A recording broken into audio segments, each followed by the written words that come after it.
Hello बच्चा party. I hope कि आप एकदम बढ़िया होंगे। और मैं हूं आपका अपना विनीत कौशिक और आप देख रहे हैं हम सब का अपना चैनल डाइवर्स फिजिक्स। तो बच्चों, ज़्यादा बातें ना करते हुए आज का जो लेक्चर होने वाला है उसके बारे में आपको ओवरव्यू देना चाहता हूं। और आज का जो लेक्चर है वो बहुत बहुत सिंपल है। और आज का जो टॉपिक है हमारा वो है electric potential due to an electric dipole. ठीक है, तो बच्चों डाइपोल के लिए हम इलेक्ट्रिक फील्ड के केसेस करके आए हैं पीछे। और उसमें तीन केसेस थे, at axis, at equatorial point and at a general point. तो वही तीन केस हमारे एज इट एज पोटेंशियल में है। तो हमें पोटेंशियल के लिए फॉर्मूला ड्राइव करना है। कब? एक बार जब जब पॉइंट हमारा एक्सिस पर है, और जब पॉइंट हमारा इक्वेटोरियल पर है, और जब पॉइंट हमारा जनरल पॉइंट पर है। ठीक है बच्चों। और बच्चों हम खाली ड्राइव नहीं करेंगे, ड्राइव तो हम करेंगे ही करेंगे, बल्कि हो सकता है आप में से बहुत से बच्चों ने ये कॉन्सेप्ट पढ़ रखी हो, ड्राइव कर रखी हो। लेकिन बच्चों आपने, अगर जिन्होंने पढ़ रखा है, जिन्होंने नहीं पढ़ रखा है उनके लिए तो आज पहला मतलब दिन है ये, उन्हें के ड्राइव करेंगे वो। लेकिन जिन बच्चों ने पढ़ रखा है ना, तो उनको पता होगा कि इक्वेटोरियल पर जो पोटेंशियल है वो जीरो होता है। और बच्चों आपने जब इसको किया होगा तो आपने भी क्या किया होगा कि इसकी वजह से इतना, इसकी वजह से इतना, दोनों को ऐड किया तो जीरो। लेकिन कभी आपने ये नहीं सोचा कि वो मैथमेटिकली हो गया, वो मैथमेटिकली हो गया कि भाई चलो एक की वजह से जितना पॉजिटिव है दूसरी की वजह से उतना ही नेगेटिव है, तो टोटल जीरो हो गया। लेकिन बच्चों उसके पीछे की कभी फिजिक्स नहीं सोची हमने कि आखिर वो जीरो है क्यों, आखिर वो जीरो है क्यों, मतलब what is the physics behind that phenomena. Clear? तो हम उसके बारे में बात करेंगे कि इक्वेटोरियल पर पोटेंशियल जीरो होता है तो उसके पीछे की फिजिक्स क्या है, इस पर बात करेंगे। और मैं समझता हूं कि आज आपको एक नई बात पता चलेगी कि इक्वेटोरियल पर जीरो पोटेंशियल इस वजह से होता है। और एट लास्ट बच्चों हम दो अच्छे न्यूमेरिकल करेंगे, मतलब बहुत छोटे छोटे जो लेटेस्ट जे में आ चुके हैं। और वीडियो हमारी यहीं तक रहेगी। आज का लेक्चर मतलब बहुत ही कॉम्पैक्ट होने वाला है, बहुत छोटा होने वाला है, तो आपको बोर नहीं होने दूंगा, ये मेरा वादा है। तो स्टार्ट करते हैं बच्चों, टाइम वेस्ट ना करते हुए। देखिए बच्चों ज्यादा मेरे से बोला नहीं जाता है ना, मैं एक्चुअली बस पढ़े की बातें कर सकता हूँ। तो एट एक्सिस सबसे पहले हम फॉर्मूला ड्राइव करेंगे बच्चों किसके लिए, एट एक्सिस पर।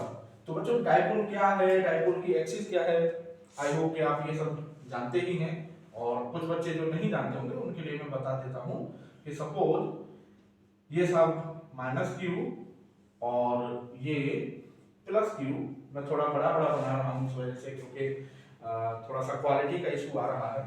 तो मैं चाहता हूं कि आप सबको अच्छी तरह से इजीली मतलब चीजें दिखाई दें। तो बच्चों ये डाइपोल क्या था, combination of two equal and opposite charges which are separated by a very very small distance। तो ये जो डिस्टेंस होती थी माइनस क्यू और प्लस क्यू के बीच, ये डिस्टेंस होती थी 2l। और ये अगर डाइपोल का सेंटर है O तो ये डिस्टेंस आपकी l और ये डिस्टेंस l। ठीक है। दूसरी बात, दोनों चार्जेस को जो लाइन ज्वाइन करते हुए जाती है बच्चों, दोनों चार्जेस को जो लाइन ज्वाइन करते हुए जाती है, that line is called axis of dipole. तो this line is axis of dipole. और इस एक्सिस पर, इस लाइन पर एक पॉइंट है हमारा ये P, जिस पर हमको पोटेंशियल पता करना है, या यूं कहिए हमें पोटेंशियल के लिए फॉर्मूला ड्राइव करना है। तो बहुत बहुत सिंपल है बच्चों, मैं आपको बस यही कहना चाहूंगा कि बहुत बहुत सिंपल है। तो बच्चों डाइपोल के सेंटर से उस पॉइंट की जो डिस्टेंस है वो है साहब आपकी r। ठीक है, डाइपोल के सेंटर से डिस्टेंस r हो गई पॉइंट की, तो बच्चों प्लस q से जो डिस्टेंस होगी पॉइंट की वो हो जाएगी आपकी r माइनस l। ठीक है, तो ये टोटल r हो गई, r में से हमने ये l सब्ट्रैक्ट कर दी तो ये डिस्टेंस आ गई r माइनस l। ठीक है, और माइनस q से जो पॉइंट की डिस्टेंस होगी बच्चों वो हो जाएगी r प्लस l। ठीक है, ये हो गई साहब आर प्लस एल। क्लियर?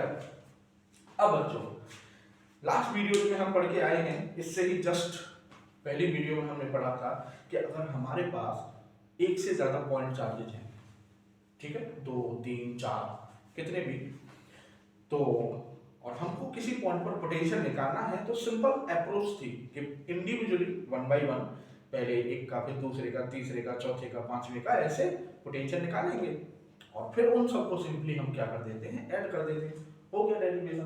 भाई यहाँ पर हमारे पास कितने चार्ज हैं, 2, ठीक है, एक माइनस क्यू है, एक प्लस क्यू है, ठीक है। तो पहले एक के लिए चार्ज पोटेंशियल निकालेंगे, फिर दूसरे के लिए पोटेंशियल निकालेंगे, उन दोनों पोटेंशियल्स को सीधे सीधे ऐड कर देंगे, आ गया फॉर्मूला। ठीक है, तो बच्चों यहाँ पर हो गया। अब मैं स्टार्ट कर रहा हूं कि electric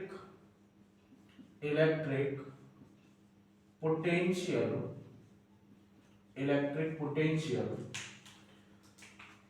eight point P due to charge plus Q। ठीक है, तो एक पॉइंट चार्ज के लिए फॉर्मूला हमको पता है कि पॉइंट चार्ज के लिए पोटेंशियल का फॉर्मूला होता है बच्चों 1/4 pi epsilon naught Q upon R। ठीक है बच्चों, ये फॉर्मूला जरूर याद होनी चाहिए। तो पॉइंट चार्ज के लिए पोटेंशियल का फॉर्मूला है 1/4 pi epsilon naught Q upon R, where R is the distance of point from the charge. तो फॉर्मूला अप्लाई करेंगे तो V1 equal to 1/4 pi epsilon naught Q with sign charge को रखते हैं, आपको याद होगा, तो Q अपॉन R। अब प्लस Q से पॉइंट की डिस्टेंस है बच्चों R माइनस L, तो यहाँ पर रख दूंगा मैं R माइनस L, ये V1 आ गया। ठीक है बच्चों, अब था उसके बाद यहाँ पर करूंगा फिर मैं आपका electric potential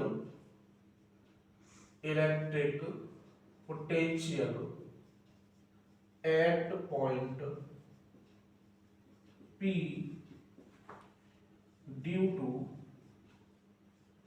charge minus Q। ठीक है, तो ये हो जाएगा V2 equal to 1/4 pi epsilon naught minus Q, with sign रखना है चार्ज को, और डिस्टेंस हो गई माइनस Q से पॉइंट की R प्लस L। ठीक है, तो बच्चे दो चार्ज, दोनों का हमने अलग अलग पोटेंशियल पता कर लिया। अब दोनों पोटेंशियल आ गए, तो पॉइंट P पर जो टोटल पोटेंशियल होगा वो क्या होगा, दोनों को हम सिंपली ऐड कर देंगे। तो नेट पोटेंशियल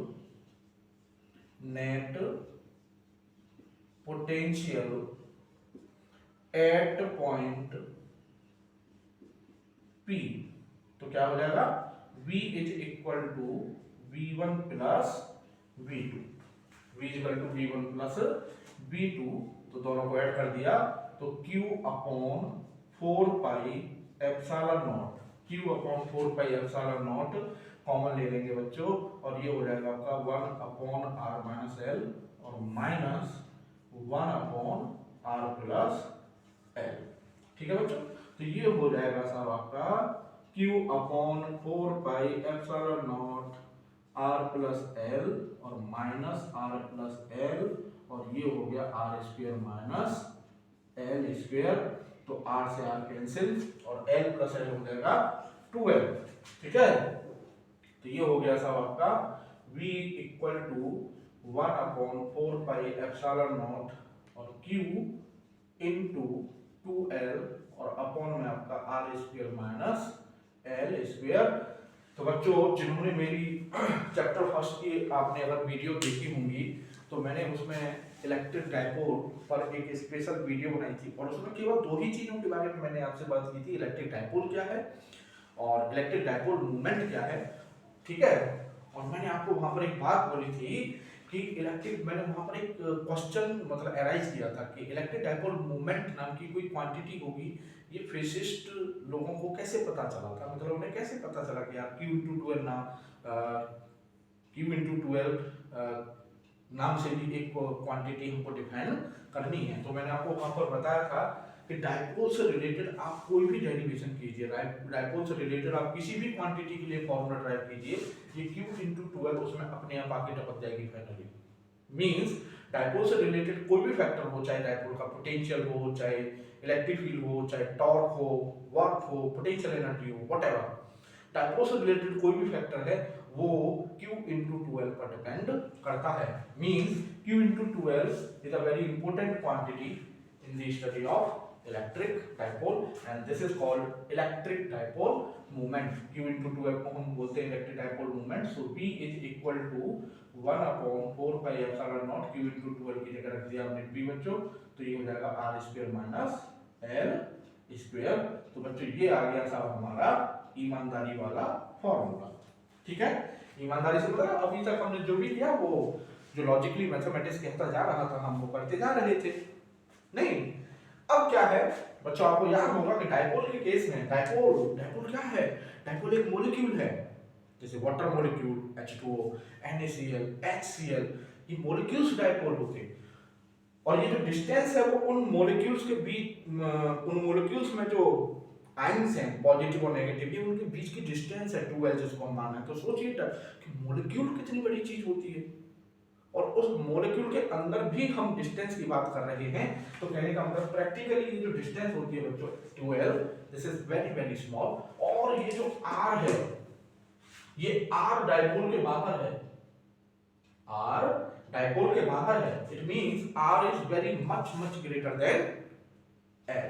तो हम यहां कह सकते हैं कि if L is less than R, then we can neglect L square। तो जब हम L स्क्वायर को नेग्लेक्ट कर देंगे यहां से, क्योंकि क्यों नेग्लेक्ट कर रहे हैं बच्चों? क्योंकि L बहुत छोटा है, और आपको पता होना चाहिए कि अगर कोई नंबर बहुत स्मॉल है, जैसे प्रैक्टिकली सोचिए, जैसे एक नंबर है सपोज 0.5, छोटा नंबर है, उसका स्क्वायर कीजिए, तो जब आप उसका स्क्वायर करेंगे तो वो 0.25 हो जाएगा, मींस और छोटा हो जाएगा। और क्यूब कर देंगे तो 0.125 मतलब और छोटा हो जाएगा। तो कहने का मतलब कोई नंबर बहुत छोटा है, उसका स्क्वायर करेंगे तो और छोटा हो जाएगा, क्यूब करेंगे तो बहुत छोटा हो जाएगा, है ना। तो जितनी ज्यादा पावर होगी मतलब वो उतना ही ज्यादा छोटा हो जाएगा। तो this L is very very small, ऊपर से उसका स्क्वायर हो रहा है, तो कहने का मतलब वो बहुत बहुत छोटा है। और R बहुत बड़ी है, ऊपर से उसका स्क्वायर हो रहा है, तो वो बहुत बड़ी हो जाएगी। और बहुत बड़े नंबर में से कोई बहुत बहुत छोटा नंबर घटा दो तो क्या फर्क पड़ता है ना। तो L स्क्वायर को हम क्या कर देंगे? नेग्लेक्ट। तो एक्सिस पर जो पोटेंशियल का फॉर्मूला आएगा बच्चों, वो आएगा 1/4 पाई एप्सिलॉन नॉट और P upon R square. So this is V axis, this is V axis. तो डायपोल की एक्सिस पर जो पोटेंशियल होता है वो होता है आपका 1/4 pi epsilon naught P upon R square. ठीक है बच्चों, तो कुछ नहीं था इस डेरिवेशन में, कहने को डेरिवेशन था लेकिन कुछ नहीं था। एक हम जानते थे कि डायपोल में दो चार्ज होते हैं, पहले एक चार्ज के लिए पोटेंशियल पता किया, फिर दूसरे के लिए पोटेंशियल पता किया, दोनों को सिंपली ऐड कर दिया, हो गया डेरिवेशन। ठीक है, तो ये फॉर्मूला आपको बच्चों याद होना चाहिए, 1/4 pi epsilon naught P upon R square. ठीक है, अब बच्चों डायपोल के केस में B में और R में जो रिलेशन है वो है आपका इनवर्स रिलेशन, मतलब V is inversely proportional to R square। अब मान लो बच्चों बोर्ड्स में अक्सर इस तरह के ग्राफ पूछे जाते हैं, तो बोर्ड में आ गया कि भाई डायपोल के लिए B वर्सेस R ग्राफ बताइए, डायपोल के लिए B वर्सेस R ग्राफ बताइए। तो बच्चों B वर्सेस R ग्राफ है ना, तो इनवर्स रिलेशन मैंने आपको कई बार बोला भी है कि मैं एक वीडियो बहुत जल्द लेकर आऊंगा जिसमें मैं आपको ग्राफ्स की टेंशन से मुक्ति दिलाऊंगा, कि आपको ये टेंशन ही ना रहे कि हाउ टू ड्रॉ ग्राफ। और उस वीडियो का टॉपिक भी होगा हाउ टू ड्रॉ ग्राफ, और मैं आपसे प्रॉमिस करता हूं कि वो वीडियो में जल्द से जल्द लेकर आऊंगा, और उसमें आपकी ग्राफ से रिलेटेड समस्या खत्म हो जाएगी बच्चों, ये मैं वादा करता हूँ आपसे। आपको कभी ग्राफ से डर नहीं लगेगा। अगर अभी आप हाल फिलहाल ग्राफ से डर रहे हो कि यार ये ग्राफ कैसे ड्रॉ हो जाते हैं, तो उस वीडियो में आपका ऐसा समस्या का समाधान करूंगा कि आपको कभी ग्राफ से डर नहीं लगेगा, आप आंख बंद करके ग्राफ ड्रॉ कर दिया करेंगे। ठीक है ना। तो अभी फिलहाल के लिए अगर कहीं भी दो क्वांटिटीज इनवर्सली रिलेटेड हैं तो उनका जो ग्राफ होता है उसको हम बोलते हैं rectangular hyperbola and this will be this. ठीक है, अगर इस तरह से कहीं ये इस शेप में ग्राफ ड्रॉ हो रहा है तो उसको बच्चों हम बोलते हैं रेक्टेंगुलर हाइपरबोला। तो बी और आर के बीच ये आपका क्या हो जाएगा, ग्राफ हो जाएगा। तो बच्चों ये था मेरा पहला डेरिवेशन डायपोल का एट एक्सिस। अब हम आते हैं दूसरा इक्वेटोरियल वाले पर। तो बच्चों नेक्स्ट केस है हमारा case second eight equatorial point. तो इक्वेटोरियल हम जानते हैं कि जो एक्सिस का परपेंडिकुलर बाइसेक्टर लाइन होती है उस लाइन को हम बोलते हैं इक्वेटोरियल लाइन। तो इक्वेटोरियल लाइन पर ये कोई पॉइंट है आपका P और इस पर हमको पता करना है इलेक्ट्रिक पोटेंशियल। ठीक है, तो सबसे पहले बच्चों ये L है, ये L है, ये डायपोल का सेंटर हो गया O। ठीक है, ये पॉइंट P डायपोल के सेंटर से जो पॉइंट है वो आपका R डिस्टेंस पर है। कितनी, R। ठीक है, तो प्लस Q से पॉइंट की डिस्टेंस हो जाएगी ये, और ये डिस्टेंस हो जाएगी साहब आपकी under root R square plus L square. थोड़ा थोड़ा ठीक है, और माइनस क्यू से भी यही डिस्टेंस होगी बच्चों, तो under root R square plus L square. ठीक है बच्चों, अगेन सेम प्रॉब्लम, पूरी फिजिक्स एक जैसी होती है बच्चों। अगर एक बार अगर फिजिक्स का पैटर्न समझ में आ जाए ना कि अरे यार ये ऐसे तो हमने वहां भी किया था, ये तो हमने वहां भी किया था, ऐसे वहां किया था, तो अगर आप देखेंगे, अगर आप फोकस्ड होकर फिजिक्स पढ़ेंगे ना एक बार, तो आपको पता चलेगा कि पूरी फिजिक्स में स्टडी का जो पैटर्न होता है ना वो लगभग एक जैसा ही होता है। अगर आप पूरी इलेक्ट्रोस्टैटिक्स में देखें तो हम एक ही काम करते आ रहे हैं। मैंने आपको ये बात कई बार समझाई है कि कोई चीज़ एक के लिए कैलकुलेट की, फिर उसको हम मल्टीपल के लिए कैलकुलेट कर रहे हैं, कोई चीज़ दो के लिए कैलकुलेट की, फिर उसी चीज़ को हम मल्टीपल के लिए कैलकुलेट कर रहे हैं। ठीक है, कोई चीज़ पॉइंट के लिए कैलकुलेट की, उसी चीज़ को फिर बॉडी के लिए कैलकुलेट कर रहे हैं। दैट्स ऑल, यही है इलेक्ट्रोस्टैटिक्स में, और आप सोचिएगा। ठीक है, तो यहाँ पर अगेन सेम प्रॉब्लम है, दो चार्ज हैं, एक पॉइंट पर पोटेंशियल पता करना है, तो सेम अप्रोच, पहले एक की वजह से पोटेंशियल निकालेंगे, फिर दूसरी की वजह से निकालेंगे, दोनों को ऐड कर देंगे। ठीक है, तो अब मैं electric potential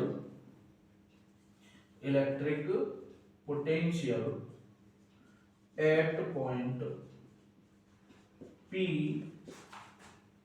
due to charge plus Q। ठीक है, तो ये हो जाएगा बच्चों V1 इक्वल टू 1/4πε0 Q/R, और R कितनी है, under root R square plus L square. ये आ गया बच्चों V1 प्लस Q चार्ज के लिए। अब इलेक्ट्रिक पोटेंशियल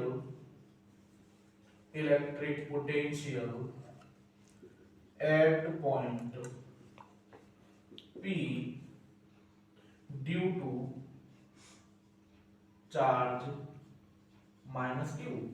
ठीक है, तो ये हो जाएगा बच्चों V2 इक्वल टू, इस साइन रखेंगे, चार्ज को ध्यान रखना है, तो 1/4πε0 माइनस Q, और डिस्टेंस वही है सेम, तो under root R square plus L square, ये V2 आ गया। तो दो चार्ज दोनों के हमने इंडिविजुअल पोटेंशियल्स कैलकुलेट कर लिए। अब साहब नेट पोटेंशियल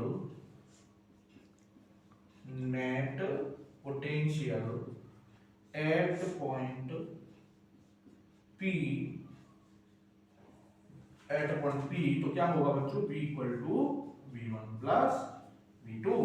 तो जब दोनों को ऐड करेंगे हम तो 1/4πε0, ठीक है, Q upon under root R square plus L square, और minus 1/4πε0 Q upon under root R square plus L square.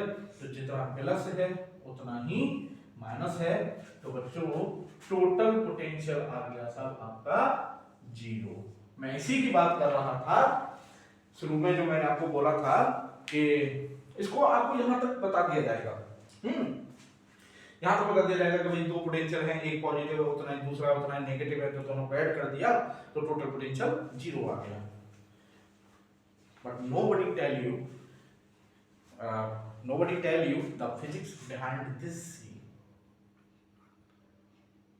अब आप सोच रहे होंगे, आप भी सोच रहे होंगे कि यार ये सर पता नहीं कहां से बातें लाते हैं, इसका भी कोई लॉजिक हो सकता है। अरे यार वो तो ड्राइव करके आ रहा है मैथमेटिकली आ रहा है, तो 0 है तो 0 है। बच्चों मुझसे किसी ने क्वेश्चन पूछा था ये, और क्वेश्चन क्या था पहले ये समझिए, है ना। क्वेश्चन क्या था ये समझिए। मैं समझता हूँ ये आपने कर लिया होगा, तो अब मैं इसको रख कर देता हूँ जिससे कि हम आगे बात जारी रख सकें अपनी। तो मैंने ये कर दिया रफ, और अब बनाते हैं फिर से डाइपोल, और इस रिजल्ट के पीछे की फिजिक्स को समझने की कोशिश करते हैं कि फिजिक्स क्या है भाई, इसके पीछे भी जीरो क्यों आ रहा है और ये अजीब क्यों है। सबसे बड़ी बात है अजीब क्यों। तो उस बच्चे ने मेरे से जो क्वेश्चन पूछा था, पहले मैं आपको वो क्वेश्चन समझाता हूँ और तब आपकी हो सकता है समझ में आए। एक साथ कहते हैं ना माइंड में वो हाव भाव वाली जो फीलिंग है वो आए कि हाँ यार ये तो हमने सोचा ही नहीं, है ना।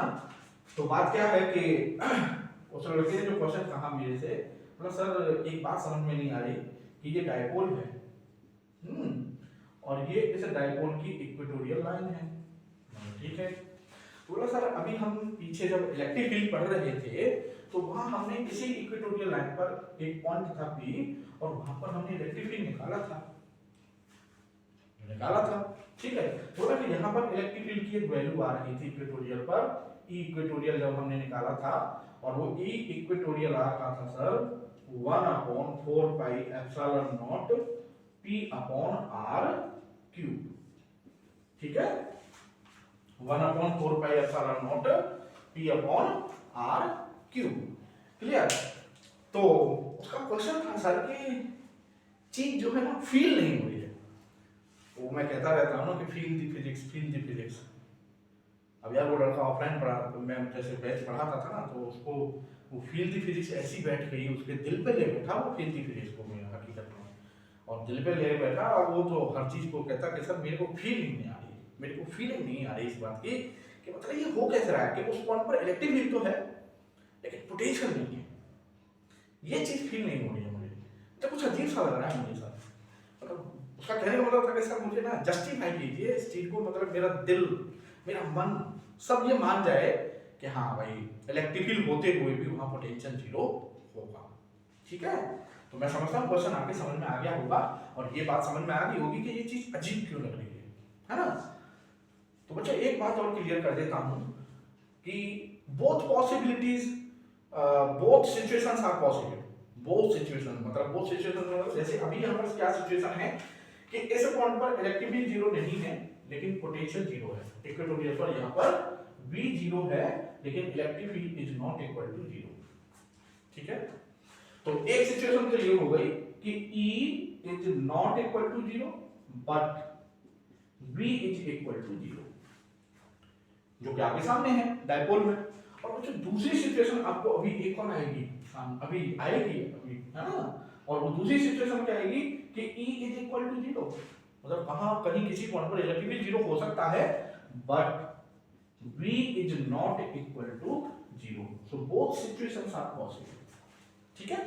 तो अभी हमारे सामने फर्स्ट सिचुएशन आ गई है कि एक पॉइंट है वहां पर इलेक्ट्रिक फील्ड जीरो नहीं है लेकिन V जीरो है, और अब हमको ये बात समझनी है कि वो इलेक्ट्रिक फील्ड होते हुए जीरो क्यों है। तो ज्यादा टाइम वेस्ट नहीं करते हुए अब मैं आपको इसके पीछे की फिजिक्स समझाता हूं। मैं तो समझ में आ गया कि दो पोटेंशियल निकाले, एक पॉजिटिव एक नेगेटिव, दोनों इक्वल एंड अपोजिट, दोनों को जोड़ दिया, खत्म कहानी, ठीक है ना। अब फिजिक्स समझते हैं इसके पीछे की बच्चों। तो फिजिक्स क्या है बच्चों, देखिए कि ये है साहब आपका dipole, -q + q and this is equatorial point, equatorial line. और हम जानते हैं कि इक्वेटोरियल पर बच्चों इलेक्ट्रिक फील्ड जो होता है ये P dipole moment negative to positive. और आपको याद होगा जब हमने डायपोल के लिए इलेक्ट्रिक फील्ड के लिए फॉर्मूले राइट किए थे तो मैंने आपको बात बताई थी कि इक्वेटोरियल पॉइंट पर जो इलेक्ट्रिक फील्ड होगा वो डायपोल मोमेंट के जस्ट अपोजिट होता है, मतलब 180 का एंगल होता है E में और डायपोल मोमेंटम में। डायपोल मोमेंट में तो ये हो गया था हमारा इलेक्ट्रिक फील्ड डायपोल मोमेंट के जस्ट अपोजिट, ठीक है। ये हो गया बच्चों इलेक्ट्रिक फील्ड, ठीक है। अब था ये इलेक्ट्रिक फील्ड था। अब बच्चों बात ये आती है कि थिंक लाइक अ फिजिसिस्ट, और ये सोचिए कि एक्चुअली पोटेंशियल है क्या, कोई चीज है क्या, ये कौन बताएगा हमें। कोई चीज है क्या ये कौन बताता है, उसकी डेफिनेशन। कोई चीज है क्या ये कौन बताता है हमें? उसकी डेफिनेशन, है ना। तो कहने का मतलब ये है कि पोटेंशियल, पोटेंशियल है क्या, पोटेंशियल है क्या, ये उसकी डेफिनेशन बताती है। और पोटेंशियल की डेफिनेशन होती है बच्चों कि W infinity to P, W infinity to P upon Q naught. कहने का मतलब यूनिट चार्ज को इंफिनिटी से पॉइंट P तक, मान लो ये पॉइंट है हमारा P, इंफिनिटी से पॉइंट P तक यूनिट चार्ज को लाने के लिए हमें जितना वर्क डन करना पड़ता है ना, उसी को हम उस पॉइंट पर क्या बोलते हैं बच्चों?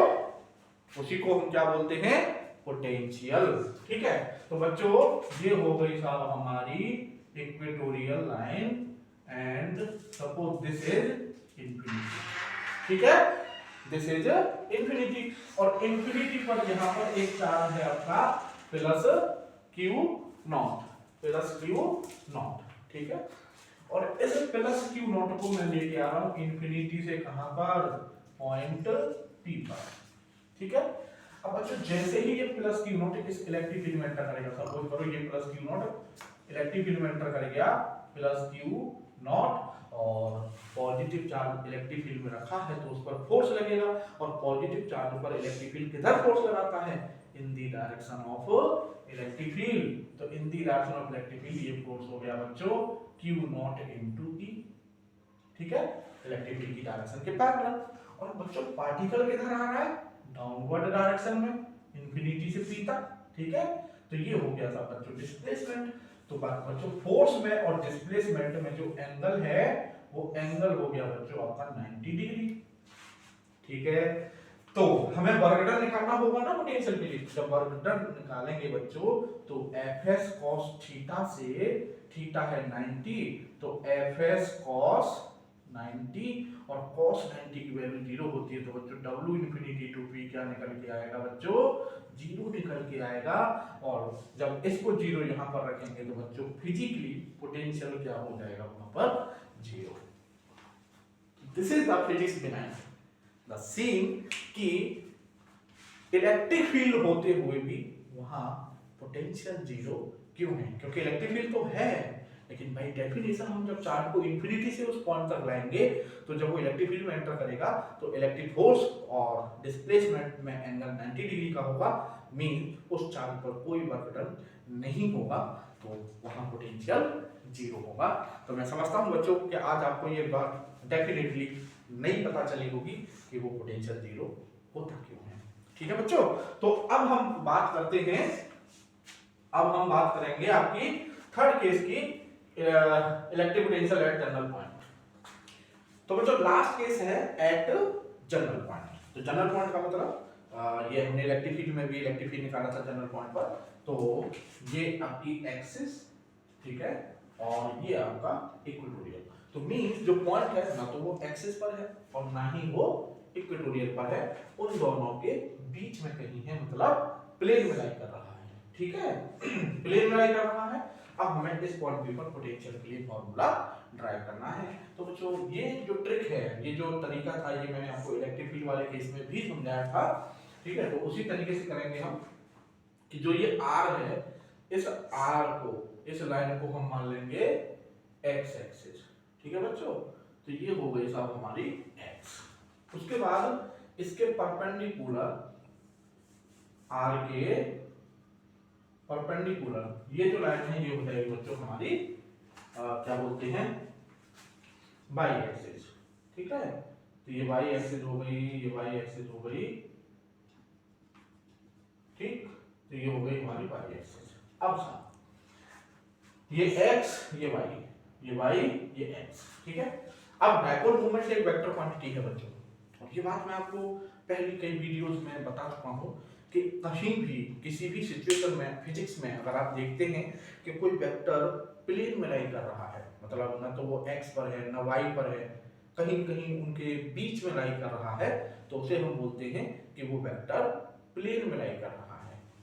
ठीक है, तो कोई वेक्टर अगर प्लेन में लाई कर रहा है तो वो उसके हमें क्या करने हैं, कंपोनेंट करने होते हैं।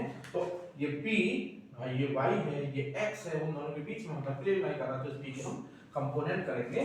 तो ये कंपोनेंट हो जाएगा बच्चों p cos थीटा, ठीक है। ये कंपोनेंट हो गया p cos थीटा और इसके परपेंडिकुलर ये कंपोनेंट हो जाएगा बच्चों p sin थीटा, ठीक है।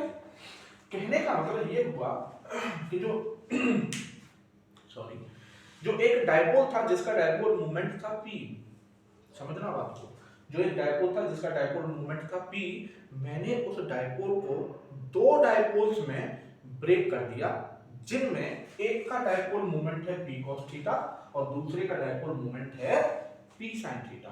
तो अब जो ओरिजिनल डायपोल था उसे भूल जाइए, अब ये समझिए कि आपके पास दो डायपोल्स हैं और एक डायपोल जिसका डायपोल मोमेंट है आपका p cos थीटा, ये हो गया सब, और दूसरा डायपोल जिसका डायपोल मोमेंट है सब आपका p sin थीटा, ठीक है। एंड बोथ आर परपेंडिकुलर, क्योंकि एक x के पैरेलल है और दूसरा y के पैरेलल है, तो परपेंडिकुलर हो गए।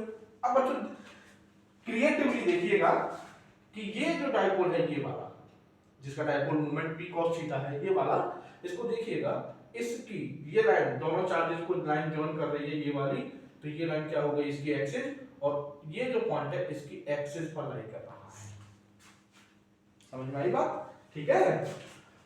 और किसी डायपोल की एक्सिस पर कितना पोटेंशियल होता है ये अभी अभी कैलकुलेट किया हमने, 1/4 pi epsilon naught p upon r square, ठीक है। तो सपोज करो मैं इसको मान लेता हूं डायपोल 1 और इसको मान लेता हूं डायपोल 2, तो मैं लिखूंगा कि इलेक्ट्रिक पोटेंशियल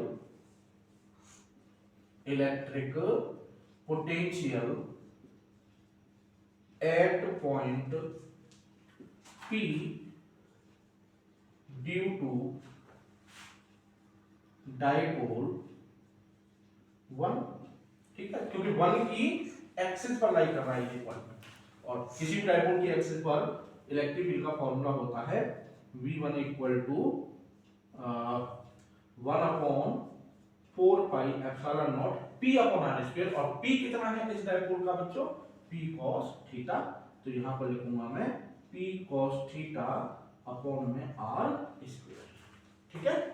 अब ये हो गया। अब तो दूसरे वाले डायपोल को देखिए, ये दूसरा वाला डायपोल है ये, तो ये इसकी एक्सिस होगी नहीं, दोनों चार्जेस को जो लाइन जॉइन करती हो जाती है, और इसके परपेंडिकुलर जो लाइन है ये क्या हो जाएगी, इक्वेटोरियल। तो कहने का मतलब डायपोल 2 के लिए दिस लाइन इज इक्वेटोरियल, समझ गए हो गया, ठीक है। तो डायपोल 2 के लिए पॉइंट p इक्वेटोरियल पर है, तो electric potential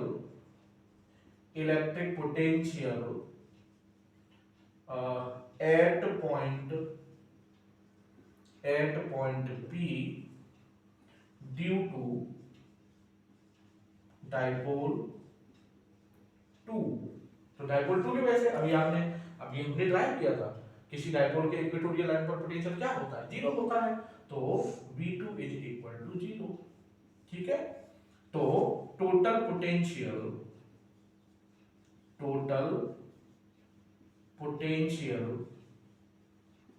at point P, तो क्या हो जाएगा दोनों का सम, तो V equal to V1 plus V2, so V is equal to हो जाएगा बच्चों 1/4 pi epsilon naught P cos theta और अपॉन में R स्क्वायर, ये बच्चों किसी भी जनरल पॉइंट पर, डायपोल के किसी भी जनरल पॉइंट पर पोटेंशियल के लिए फॉर्मूला हो गया। अब बच्चों मैंने ये फॉर्मूला ड्राइव किया, मैं इस फॉर्मूले को वेरीफाई भी कर सकता हूं, जस्टिफाई कर सकता हूं कि ये मेरा फॉर्मूला सही है ना, कैसे देखिए अब चेक कैसे करेंगे कि ये फॉर्मूला मेरा सही है। सपोज करो बच्चों ये जो पॉइंट P है ये यहां ना होके यहां होता है ना, तो कहने का मतलब जो ओरिजिनल डायपोल है उसकी एक्सिस पर आ गया, और x अगर ये पॉइंट यहां से यहां आ जाएगा तो थीटा 0 हो जाएगा, और जब यहां थीटा 0 रखेंगे तो cos 0 की वैल्यू 1, तो 1/4 pi epsilon naught p upon r square, तो एक्सिस पर वही तो होता है पोटेंशियल, ठीक है। अब दूसरी बात कि ये सपोज ये है इक्वेटोरियल, अगर ये पॉइंट यहां होके यहां आ जाता तो थीटा 90 हो जाता इक्वेटोरियल के लिए, है ना, cos 90 की वैल्यू 0 और इक्वेटोरियल पर पोटेंशियल 0 होता है, तो कहने का मतलब मेरा फार्मूला एकदम सही है। और तो जनरल पॉइंट पर जो फार्मूला है हमारा 1/4 pi epsilon naught p cos theta upon r square, और बच्चों नीट में ये क्वेश्चन कैसे आया था कि the electric potential at general point, the electric potential due to dipole at general point can be written as, है ना। तो उसमें ऑप्शन था V is equal to 1 upon 4 pi epsilon naught P dot R और नीचे upon में R cube. कहने का मतलब इस जनरल वाले फॉर्मूले को P cos, ये जो फॉर्मूला है 1 upon 4 pi epsilon naught P cos theta upon R square, इसको हम ऐसे भी लिख सकते हैं। कैसे? तो ये P डॉट R हो गया, मतलब ये डॉट भी और ये डॉट भी होता है AB cos थीटा, तो P डॉट R हो जाएगा PR cos theta, PR cos theta, ये हो जाएगा आपका PR cos थीटा और नीचे R क्यूब है आपका, तो R से एक R कैंसिल, तो वही आ गया P cos theta upon R square. तो आप इसको भी याद रखें कि पोटेंशियल का ये फॉर्मूला है आपका वेक्टर फॉर्म में। क्लियर? ये किसमें है बच्चों? Vector form. ठीक है? क्या 1/4 pi epsilon naught P dot R और अपॉन में R क्यूब। तो ये बच्चों डायपोल के लिए 3 डेरिवेशंस थे और मैं समझता हूं कि आपको मजा आया होगा, आपकी बहुत सिंपली बहुत इजीली आपके ये समझ में आ गए होंगे। और वो जो इक्वेटोरियल वाला जो मसला था, मैं समझता हूं वो आज आपको एक नई बात पता चली होगी, उसके पीछे की फिजिक्स आपको समझ में आई होगी कि ये पोटेंशियल जीरो इस वजह से होता है। ठीक है? तो वो जो इक्वेटोरियल वाला पॉइंट है ना, उसमें एक चीज और क्लियर कर देता हूं आपकी कि ये डायपोल है, ठीक है, माइनस क्यू और ये आपका प्लस क्यू और ये सब आपकी इक्वेटोरियल लाइन है, इधर प्लस इंफिनिटी और इधर माइनस इंफिनिटी। तो इक्वेटोरियल पर बच्चों प्लस इंफिनिटी से लेके माइनस इंफिनिटी तक कहीं भी कोई भी पॉइंट ले लीजिए, प्लस इंफिनिटी से लेके माइनस इंफिनिटी तक कहीं भी कोई भी पॉइंट ले लीजिए, हर पॉइंट पर पोटेंशियल जीरो होगा। क्लियर? तो बच्चों अब एट लास्ट दो बहुत सिंपल जो लेटेस्ट जेईई में क्वेश्चन आ चुके हैं, 2 क्वेश्चन करते हैं और उसके बाद तो बच्चों ये 2 प्रॉब्लम्स हैं, इनको करते हैं और बहुत सिंपल और बहुत मजेदार प्रॉब्लम्स हैं, टोटली कंसेप्चुअल प्रॉब्लम्स हैं, कोई पेन और पेपर की जरूरत नहीं है अगर देखा जाए तो। क्वेश्चन है कि a point dipole P equal to P naught x cap, मतलब डायपोल मूवमेंट कौन सी डायरेक्शन में है? x डायरेक्शन में है। तो ये सब आपकी x डायरेक्शन हो गई, तो ये आपका डायपोल। मैं आपको समझा रहा हूं इसलिए पेन और पेपर यूज कर रहा हूं, बाकी पेन और पेपर का क्वेश्चन नहीं है। ठीक है? तो ये इसका डायपोल मूवमेंट हो गया आपका प्लस x की तरफ। Clear? As per question the potential and electric field, the potential and electric field due to this dipole on the y axis. तो बच्चों ये x एक्सिस है तो दिस इज y एक्सिस। ठीक है? समझदार के लिए इशारा काफी होता है बच्चों। y एक्सिस क्या हो गई इसकी? Equatorial line. ठीक है? तो कहने का मतलब इनडायरेक्टली उसने ये पूछा है कि इस डायपोल के इक्वेटोरियल लाइन पर on the y axis at a distance d r क्या the potential and electric field due to this dipole on the y axis. तो वो कह रहा है इसकी y एक्सिस पर मतलब इक्वेटोरियल पर, इस डायपोल की इक्वेटोरियल लाइन पर फील्ड और पोटेंशियल और फील्ड क्या होंगे? तो अभी दिया है बच्चों हमने, डायपोल की इक्वेटोरियल लाइन पर पोटेंशियल जीरो होता है और फील्ड क्या होता है? 1/4 pi epsilon naught P upon R cube. R कितनी है यहाँ पर? D, तो पोटेंशियल तो जीरो हो गया। ठीक है? तो ये दोनों तो हो ही नहीं सकते क्योंकि पोटेंशियल जीरो है नहीं किसी भी केस में, तो या तो ये होगा या ये होगा। अब फॉर्मूला देखिए बच्चों, तो ये हो जाएगा आपका जीरो और अब इन दोनों में कंफ्यूजन होगा क्योंकि बस माइनस प्लस का अंतर है। तो बच्चों आपको पता होना चाहिए कि इक्वेटोरियल पर, और मैंने अभी आपको बताया था कि इक्वेटोरियल पर जो नेट इलेक्ट्रिक फील्ड होता है वो डायपोल मूवमेंट के जस्ट अपोजिट होता है। तो माइनस p क्या बता रहा है कि जो इलेक्ट्रिक फील्ड है वो डायपोल मूवमेंट के जस्ट अपोजिट है। So option A is correct. Simple हो गया सवाल। ठीक है? इस तरह के क्वेश्चन पूछे जाते हैं जेईई मेंस में, है ना।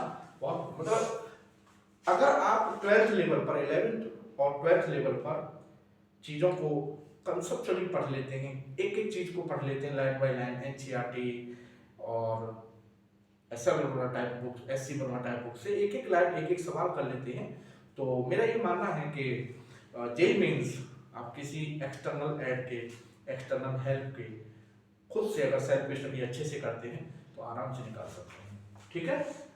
तो ये क्वेश्चन कोई पेन पेपर वाला नहीं था, तो ये हो गया। बस क्वेश्चन में घुमा फिरा के उसने इनडायरेक्टली ये पूछा था कि डायपोल है और उस डायपोल के इक्वेटोरियल पर पोटेंशियल क्या होगा और फील्ड क्या होगा। ठीक है? अब बच्चों दूसरा क्वेश्चन देखते हैं। तो दूसरा जो क्वेश्चन है वो भी सिंपल है, ठीक है। तो वो क्या कह रहा है साहब, अब उसे देखते हैं। तो दूसरा क्वेश्चन कह रहा है कि positive and negative point charges of equal magnitude, positive and negative point charges of equal magnitude are kept at this point and this point। तो ये x y z, ये x y z, तो दो charges हैं, एक plus z पर रखा है और एक माइनस z पर रखा है बच्चों। तो मैं ऐसे मान लेता हूँ कि ये सब x, ये मान लेता हूँ z, ठीक है, और दिस इज y, ठीक है, ये मैंने क्या मान ली बच्चों, y, क्लियर। तो ये इधर हो जाएगी माइनस वाई और ये माइनस एक्स, ठीक है। तो एज पर क्वेश्चन जो पॉजिटिव चार्ज है वो रखा है पॉजिटिव जेड पर, तो मैंने मान लिया कि यहाँ पर ये आपका प्लस क्यू रखा है, ठीक है, और ये पॉइंट है मेरा 0,0, a/2 और माइनस क्यू रखा है मेरा यहाँ पर, ठीक है, ये है मेरा माइनस क्यू और पॉइंट है ये 0,0 माइनस a/2, ठीक है साहब। अब साहब the work done by the electric field when another positive point charge is moved from this point to this point। ये पॉजिटिव पॉइंट चार्ज जो है वो कहाँ रखा है पहले, माइनस एक्स पर, मतलब यहाँ पे रखा है, ठीक है। मान लो ये है प्लस क्यू और ये यहाँ रखा था -1,0,0 पर, ठीक है, और इसको कहां से कहां ले जा रहा है, -a से 0, 1,0, मतलब x y z का मतलब y पर ले जा रहा है, प्लस y पर। तो ये है साहब मेरी प्लस y, तो मान लेते हैं यहाँ पर लेके आए इस चार्ज को यहाँ से यहाँ, ठीक है, और ये पॉइंट आपका 0,1,0, ये है कहानी। तो कह रहा है कि work done by the electric field, जो वर्क डन होगा इलेक्ट्रिक फील्ड इस चार्ज पर, जो q चार्ज ये यहाँ से यहाँ रहा है, तो कह रहा है वो क्या होगा, वो पॉजिटिव होगा, वो नेगेटिव होगा या जीरो होगा, या depends on path connecting the initial and final position. तो सबसे पहली बात जो डी वाला ऑप्शन है वो तो होगा ही नहीं, क्यों, क्योंकि इलेक्ट्रिक फील्ड के वर्क डन की बात कर रहा है बच्चों, और इलेक्ट्रिक फील्ड आपका एक कंजर्वेटिव फील्ड होता है, और कंजर्वेटिव फील्ड का जो वर्क डन होता है आप अच्छी तरह से जानते हैं, वो पाथ पर डिपेंड नहीं करता, ठीक है ना। तो इलेक्ट्रिक फील्ड का वर्क डन है और इलेक्ट्रिक फील्ड कंजर्वेटिव फील्ड है, तो connecting the initial and final path इस पर डिपेंड नहीं करेगा, तो ऑप्शन डी तो हो ही नहीं सकता, ठीक है बच्चों। अब दूसरी चीज बच्चों यहाँ पर एक चीज बड़ी खास है कि ये डायपोल है आपका, माइनस इक्विवेलेंट अपोजिट चार्जेस, ये डायपोल है और ये डायपोल की इक्वेटोरियल लाइन है, तो ये एक्सिस हो गई, ये लाइन एक्सिस हो गई, तो इसके परपेंडिकुलर x क्या हो गई, इक्वेटोरियल, और y भी परपेंडिकुलर है, y ऐसे है, तो ये भी इक्वेटोरियल हो गई, कहने का मतलब दोनों पॉइंट इक्वेटोरियल पर हैं, ये x वाला भी और y वाला भी डायपोल के इक्वेटोरियल पर है, और इक्वेटोरियल पर अभी हमने पढ़ा था कि यहाँ पर पोटेंशियल 0 होगा और यहाँ पर भी पोटेंशियल 0 होगा। और लास्ट वीडियो में बच्चों मैंने इस कॉन्सेप्ट के ऊपर आपको जबरदस्त कॉन्सेप्ट समझाई थी, जिसने नहीं देखी वो जरूर देखिएगा, ये आपको समझ में आ जाएगा कि वो कॉन्सेप्ट कितनी इंपॉर्टेंट है। और मैंने आपको उसमें बताया था कि फिजिक्स में कभी भी अगर कोई चार्ज एक पॉइंट से दूसरे पॉइंट पर जा रहा है और वर्क डन की बात अगर हो रही है, तो हमें केवल और केवल क्या यूज करना है, W = Q0 × delta V, clear. where delta V is the potential difference between points in between charge moves। तो यहाँ से यहाँ मूव कर रहा था, तो इस पॉइंट का पोटेंशियल भी 0 है, इस पॉइंट का पोटेंशियल भी 0 है, तो 0 - 0 0 हो जाएगा, तो W = बच्चों आएगा हमारा क्या, 0।